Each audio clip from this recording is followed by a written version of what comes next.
Shalom, call Halal Yahweh, Bahashem Yahushai, Bahashem Rakah Kadash. Double honors to the apostles, the elders, and the bishops at Great Millstone who do rule and teach well. Peace and blessings to the hopefully elect, Tabernacle of David, scattered throughout the four corners of the earth, giving all diligence in His truth, right, believing upon our Lord Yahushai, lifting up the standard of Yahweh Bahashem Yahushai wherever you may be, and paying attention, occupying in these last days prophecies, all right? So we're going to start off right here. French police arrest Telegram founder for refusing to censor non-mainstream content. So this is nothing new. We've been seeing this happen for years now, but we're at the point now going into 2025 where the elites, they're really pushing for this completely draconian system in which you're not going to have no rights. There is going to be no free speech. You're not going to be able to say what you want to say without consequence. And right now in the UK, Scotland, England, Wales, all those UK nations, they pretty much set the tone for what they want to do come 2025, which is to completely eradicate freedom of speech. Like in England right now, due to all these protests going on, the UK police is showing up at people's homes, all right, putting them in handcuffs, questioning them for a certain post that they've made on Facebook and other social media platforms. So we see that these devils are cracking down, all right? These things were just talks for a while, but now you're starting to see prominent people, all right, not just your average citizen, but prominent people start to get hemmed up between these draconian policies, all right? Edward Snowden, he spoke out on this and said this is completely, violating human rights, because when you get to the point that you tell somebody what they can and can't say, that's when you really get into a very dangerous predicament.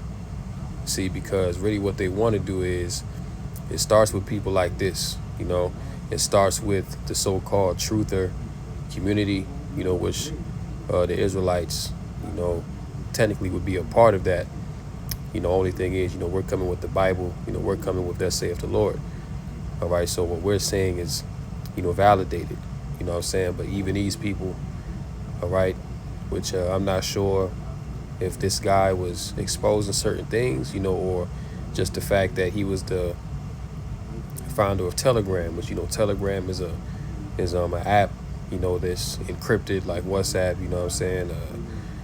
People can have chats on there, things like that, so the fact that he's, refusing to, comply with this, taking away freedom of speech on his platform, he's now been arrested, all right, which this is, it shows you that pursuant to Amos 8 and 11, that we're in a time where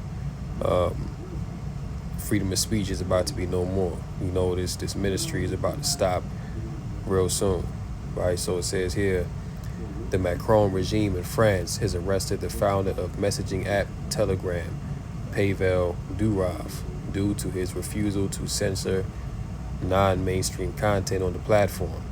Durov, who obtained a French passport in 2021, was arrested at Paris Le Bourget airport at 8 p.m. local time on Saturday, according to local broadcaster LCI. Durov is also a citizen of the UAE, St. Kitts and Nevis, and his native Russia. According to LCI, the French authorities issued an arrest warrant for the tech entrepreneur as part of a preliminary investigation. Paris believes that Telegram's insufficient moderation, its encryption tools, and alleged lack of cooperation with police could make Durov complicit in drug trafficking, pedophilia offenses, and fraud, it said. So they're, pretty much getting this guy saying that, you're complicit with drugs and pedophilia, and all this other stuff, right? When who's more into moving drugs and child trafficking and I'm saying, all of that than these Western governments. You know what I'm saying? But they want to crack down on him because he's refusing to censor his platform. Which just shows you all this is really BS. They really want to come for the men of the Lord. Right? Because once again, we coming with thus saith the Lord. All right. We know that they've already put laws on the books that they haven't enacted yet. To ban the Bible. You know what I'm saying? To ban those biblical talking points. You see what I'm saying? Yeah. So they're gonna justify their actions by saying, "Oh, it's this and it's that," but in reality, the truth of the matter is that they don't want you to have a voice to speak out against what they're doing or to expose them on anything. But it's too late. Everybody knows, you know what I'm saying? It ain't hard to see, it ain't hard to tell that these devils are moving towards a NWO system. See, Pavel Durov left Russia when the government tried to control his social media company, Telegram, but in the end, it wasn't Putin who arrested him for allowing the public to exercise free speech. It was a Western country, a Biden administration ally and enthusiastic NATO member. Also what's going on, you have a lot of these CIA agents that are set up in these certain nations, you know what I'm saying? Now, whether they're rogue or, they've been put there to, scope out, by those governments, who knows?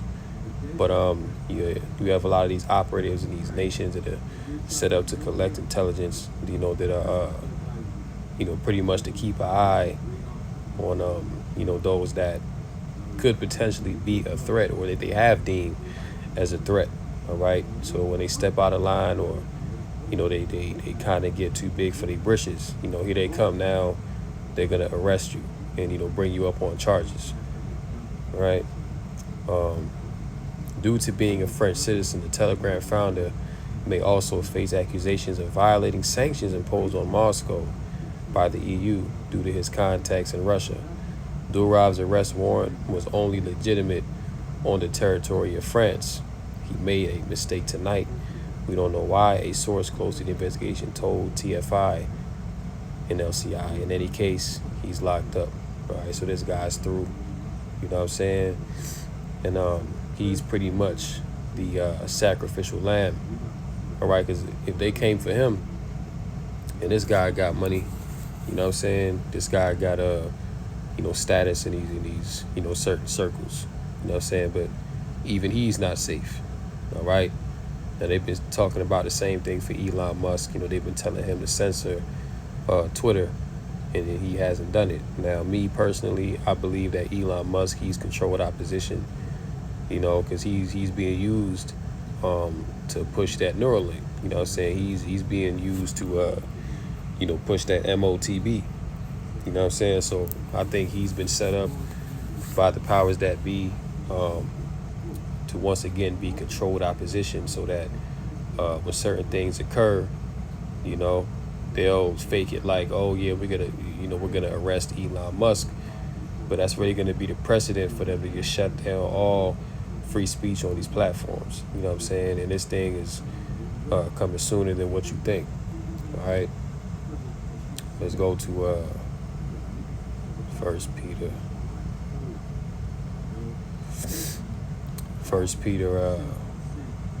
Let me start at 1 Peter 4. And let's start at 4.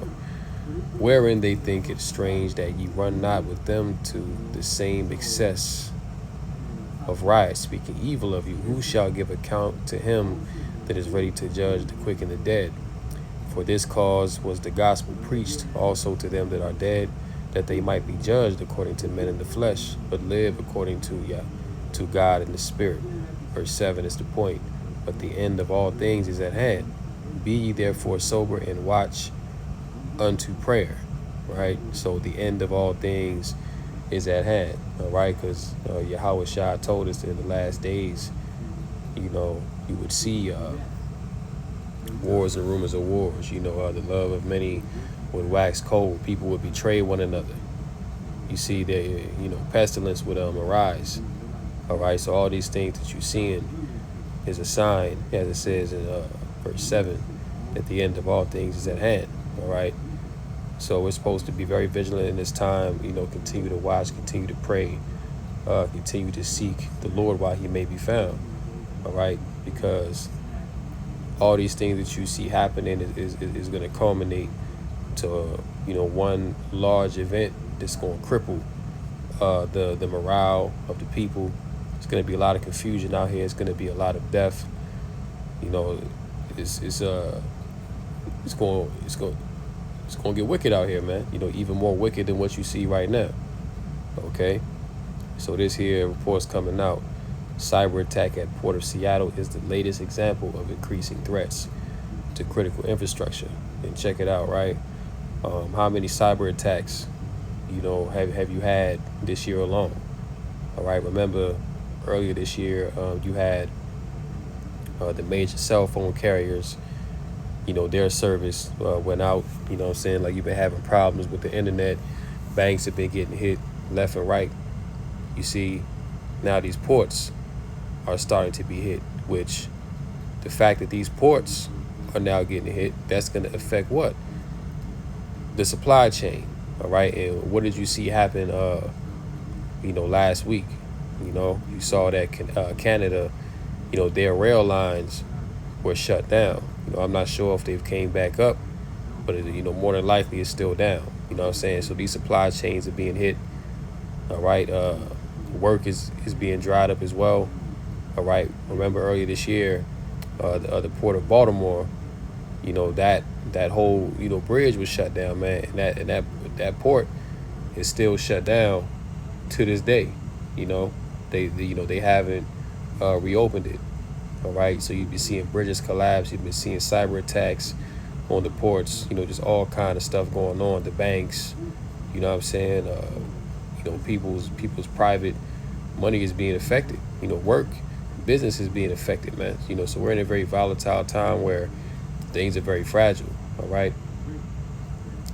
A cyber attack at the Port of Seattle and Seattle's Tacoma International Airport over the weekend is another example of hackers increasingly targeting critical infrastructure. And if I'm not mistaken, the Port of Seattle is one of the major ports on the West Coast outside of Long Beach, California.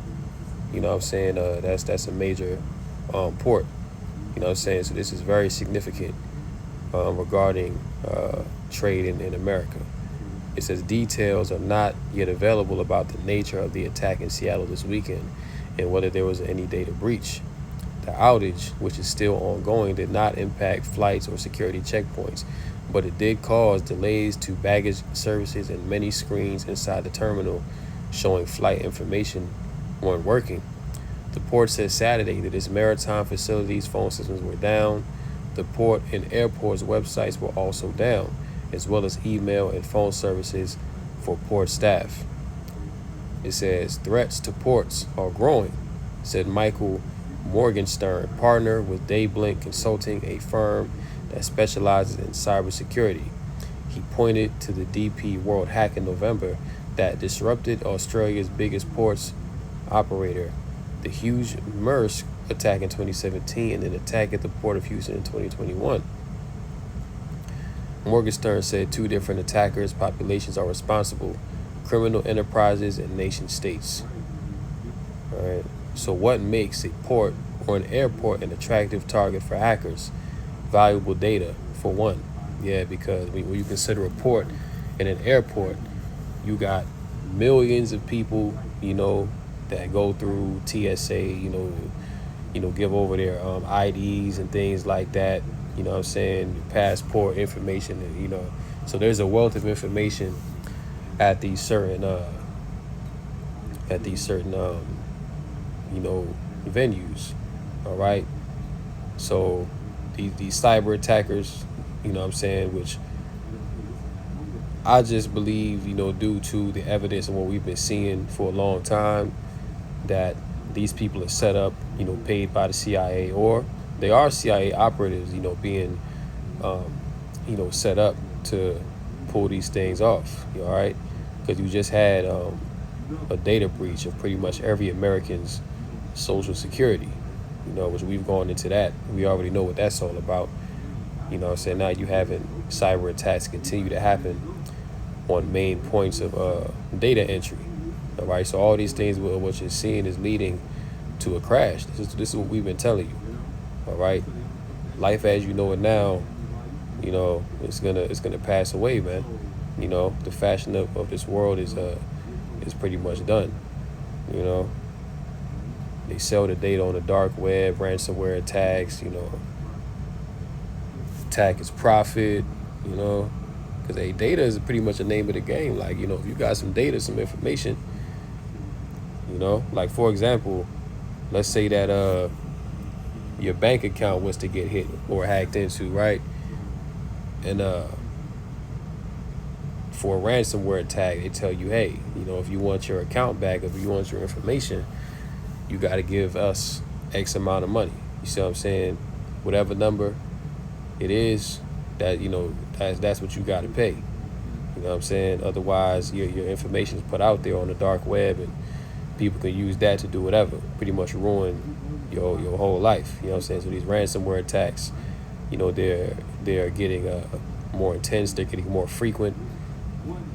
All right, and that's ultimately because we know that they want to crash this system to set up one that is, according to them, more secure. All right, because right now they're like, oh yeah, well, the way the system is right now, it's easily hackable, it's this and that. Well, we need more biometrics to be in the forefront now. Now we need to chip people. All right, this is where they're going with it, man. They're causing the chaos so that order can be brought about. All right, this is the classic NWO playbook. So they're causing all these disruptions to, justify, bringing in more, draconian measures that can justify their actions, their desires. All right. Now check this out, right?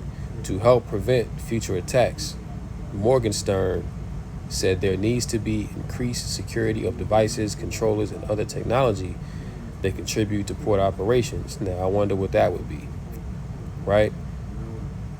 Well, ultimately, that's going to be the MOTB, a digital ID, man, right? The actual tactics are the same as for any other corporate government entity. Build insider threat in supply chain security programs. Implement zero trust wherever possible. Build layered and partition security everywhere else. Train employees. Which once again, man, this is leading to that Caragua. See, we'll close out. Matter of fact, let me get this. 1 Corinthians chapter 7 and 29. But I say this, brethren, the time is short. It remaineth that both they that have wives be as though they had none, and they that weep as though they wept not, and they that rejoice as though they rejoice not, and they that buy as though they possess not, and they that use this world as not abusing it, for the fashion of this world passeth away. Yeah, so the fashion of this world is clearly passing away. Okay, that's why you ain't supposed to be really caught up, too invested into this world like that. Do what you got to do on a daily basis to get your daily bread. Whatever you got to do for work, just keep it at a bare minimum. All right, but as far as really, setting yourself up here and, believing that this is your rest, that's all, that's going to get you destroyed, because the fashion of this place is passing away. And if you want to continue in this world, eventually the devil, he going to, cause you to get that mark. All right, he's going to cause you to pretty much sell your soul, man, and be destroyed. All right, so we're in a time where you got to be prepared to walk away from these things, to walk away from your bank account, to walk away from your job, your career, whatever the case may be, because eventually they're they're gonna mandate, certain measures and say, hey, well, if you don't have this, then you ain't gonna be able to have X, Y, Z. See what I'm saying? So, yeah, man, this is coming down to the wire, and we just have to be very vigilant once again. Close out here. 4 towns in Massachusetts issue voluntary lockdown to prevent spread of mosquito-borne disease. Now, there was a clip of like a Grim Reaper. I seen it a minute ago, but it was a clip of a Grim Reaper, and pretty much the Grim Reaper was made out of mosquitoes. All right, so whoever put that out, they made that to tell you that, hey, mosquito-borne disease is coming, and again, this is what Hawashai was referring to in the book of Matthew, the 24th chapter, also in Luke, where it speaks about pestilence in the last days being a sign of his coming. All right, so we know, seeing these things, that the Lord is very soon to return. See, but in Massachusetts, they have voluntary lockdowns to prevent the spread of mosquito-borne disease. At the same time that you have the Mpox coming, all right, you got the bird, situation. You know what I'm saying? You got disease X. So there's a whole lot going on in regards to disease and pestilence in these times, man. These things are only getting worse. It's increasing, and a lot of people are afraid. Many people are uncertain of what's going on. And from here, going into 2025, things are going to become drastically different from what you know now. All right, these are pretty much the last hours of normalcy that we'll experience. Going into next year, past this, going into even this election season, man. Things is turning up. We see it. So 4 Massachusetts towns, Douglas, Oxford, Sutton, and Webster, have enacted a voluntary evening lockdown in an attempt to curb the spread of a potentially deadly mosquito-borne disease. The decision comes after the Massachusetts Department of Public Health confirmed the first human case of Eastern equine encephalitis since 2020 in Worcester County. On Wednesday, the Oxford Board of Health voted to support the recommendation for people to remain indoors after 6 p.m. Now, what does this sound like, right? This sounds like martial law, okay? This sounds like, curfew. People got to be inside by a certain time. Remember during the pandemic, they had the same measures put in place. But the time we are now, they about to get more strict. It ain't about to be no mercy when it comes to these laws out here. See what I'm saying? Because right now it's voluntary, but they're gonna mandate that these things be put in place because it's gonna be so much going on, and people are gonna call for that peace and safety and voluntarily, opt to put these things into effect. Right. So this thing is effective through September 30th, right? And then, on October 1st, the recommendation is to remain indoors after 5 until the first hard frost. The period from dusk through dawn is considered peak mosquito hours. This is wild. The advisory designates the 4 communities as critical risk. And if I'm not mistaken, I think last year there was a report that, well, maybe not last year, maybe the year before, but there was a report that mosquitoes were released, like I guess they were genetically modified mosquitoes or something like that, but they were pretty much released out into the public. I forget what state, but the point is that these devils, man, they're bringing that great wrath down upon the earth. And really this is the wrath of Yahweh Bashmel Shah, but he's using Esau to do it. See? So these things are not for us to fear. These things are not for us to, follow the ways of the people of this world, but for us to, know that our redemption is near and that Yahweh Shai is on his way back soon, and this is a signal for us to, keep ourselves grounded, keep ourselves on the right track, and continue to seek the Lord and rehearse the righteous acts that we can be kept from these evils. All right. So with that, I'm gonna close out here. Lord willing, this lesson was edifying through the Rakah Kadash. Call Haloim La Yahweh Bashim Yahushai Bashim Rakah Kadash. And until next time, Lord willing, Shalom to the elect, Kam Yasha Allah, and the Bible Bar. Shalom.